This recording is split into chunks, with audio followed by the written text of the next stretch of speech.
Who wants to be the camera? I'll hold it. You took our picture? Oh, I guess I should get you on the screen. Okay. I got your video. All right. How's everybody doing?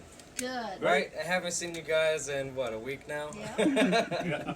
All right. Thank you for being here, of course. Well, I mean, you're home, so thank you for having me, right? Yeah. All right.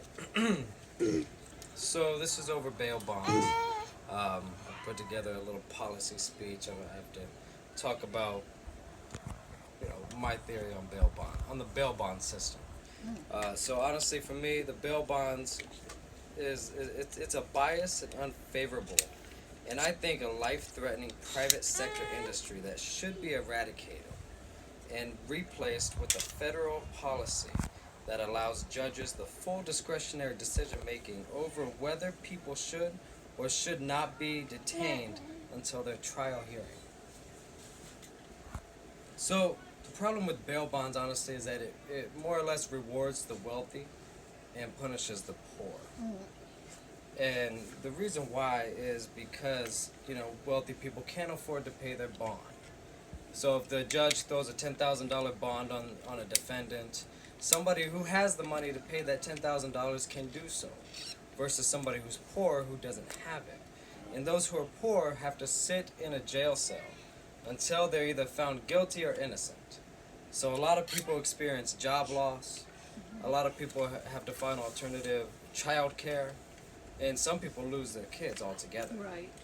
And then others incur, debt that they would be paying if they were free and not detained in a county jail somewhere. So, I mean, what everybody knows, well, for the most part, most people know what bail is, but what bail is, it's a set amount of money that a judge issues on a defendant to ensure that they will show up for a court.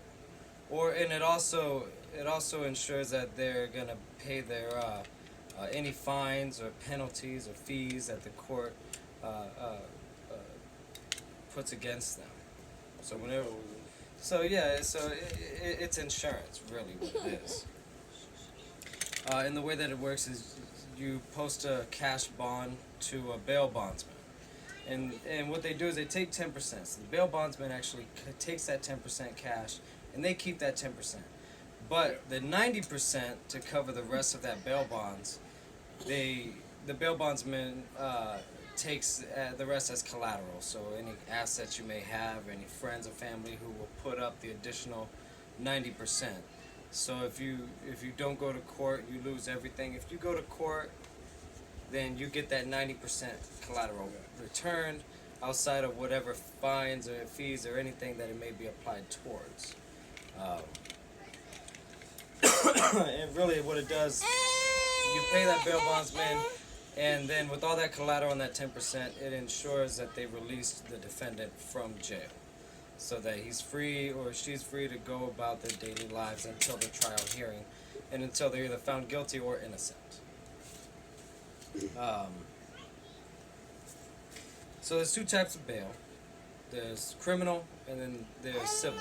So criminal, as I was saying, the bail covers any fines or penalties or fees that the judge imposes against you, and then civil ensures that you pay anything that the judge decides you owe to the opposing counsel.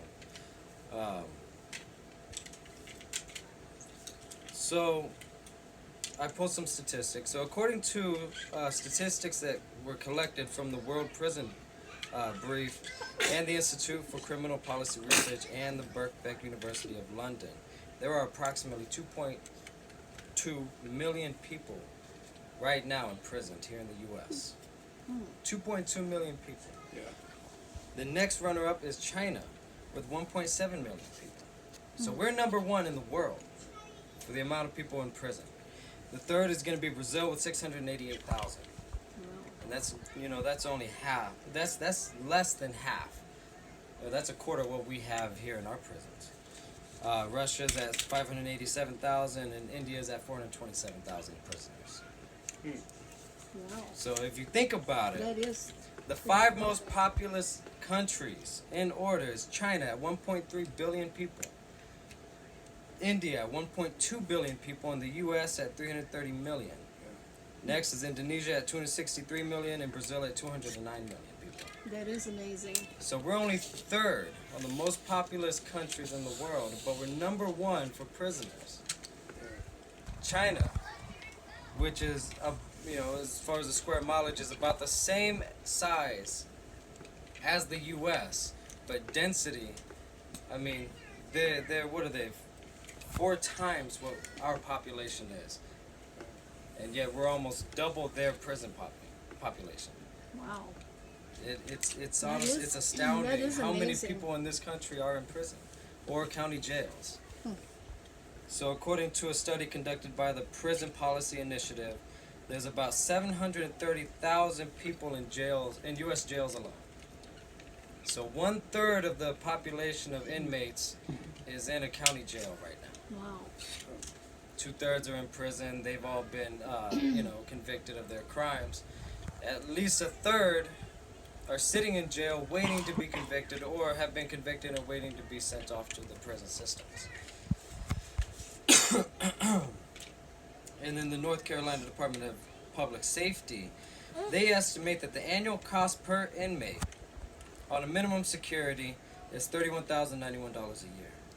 A medium security is $35,949 a year, and maximum security is $41,705, which makes sense. The more dangerous you are in maximum security prison, the more that they have to invest to, I guess, keep you, leveled ground so that you don't do, any horrendous crimes again, right? So the average is $35,252 a year per inmate. So on that $731,000 prisoners sitting in jail, that's approximately $25.8 billion a year. How many of those people are either innocent, are low risk, not bad crimes, minor drug crimes, anything, Right. even traffic crimes. People will sit in a jail awaiting a trial hearing based on a traffic, whether you had insurance or not. I mean, I've personally been exposed to that. In fact, there was one time I remember I was with a friend of mine. We got pulled over. I was maybe 19 or 20 years old. We were drinking, so I was already doing something illegal, right? Yeah. So we got pulled over. I lied about my age and my name to the officer. Well, the guy who was driving ended up having a warrant. He was on parole. So he was a wanted man. I didn't know it at the time. He takes off running from the police, and I just figured, you know what, maybe I'll get away with nothing. I didn't really do anything wrong, except that I was being a knucklehead kid, right? Right. Well, they ended up finding some kind of drug paraphernalia in a woman's bag in the back seat Uh-oh. and took me to jail. I sat there for 3 days until they released me on my own recognizance because I didn't do anything. In fact, they couldn't even pin it on me. But because the person that they wanted got away, they took me instead. Yeah. So taxpayer money paid for me to sit in a jail, innocent. How many people have to go through that every day, right? I mean, it's crazy. How many people are in? How many people are coming out? The taxpayer investments are just Astounding. rolling in the dough, especially for these bail bonds. Right. So people who can afford to get out of jail on that bail, even from minor incidents like mine, those people, it's a private sector too, so they're just making money. And it's not really going into the economy. Not really. It's going into their pockets. Which brings me to conclude that I believe Congress should enact a bill to completely eradicate the current bail system and replace it with a full discretionary decision-making left up to the overhearing judges as to whether or not inmates or defendants are high risk, low risk, and if they should be detained until their trial hearing. All right, thank you guys. Yes, You're that the was best, great.